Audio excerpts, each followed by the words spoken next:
নমস্কাৰ ফাৰ্মাৰ বন্ধুসকল। আজি 6 নম্বৰ দিন আৰু 6 নম্বৰ দিনত কি মেনেজমেণ্ট কৰিছোঁ আপোনালোকক জনাম। আজি গৰম বহুত পৰিছে, চাওক ব্ৰইলাৰখিনি কেনেকৈ আছে। আজি 6 নম্বৰ দিনত ৰাতিপুৱা ভাগত আপোনাৰ গুড় আৰু পাণ দিছোঁ খাবলৈ, আৰু এতিয়া দুপৰীয়াই হ'ল আৰু দুপৰীয়া সময়ত পানীটো চেঞ্জ কৰি দিলোঁ। এতিয়া ইলেক্ট্ৰলাইট দিছোঁ আৰু লগত ষ্টডাইন দিছোঁ, যিটো পানী চাফা কৰা আমাৰ কোম্পানীৰ ফালৰ পৰা দিছে, সেইটো দিছোঁ।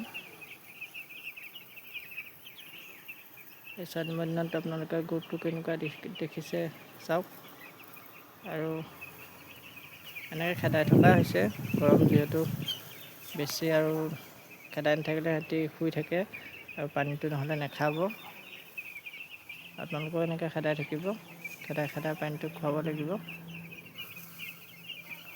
আৰু চাওক, এয়া 6 নম্বৰ দিনতে ফেন লগাই দিয়া হৈছে যাতে অলপ আৰাম পায় সিহঁতি।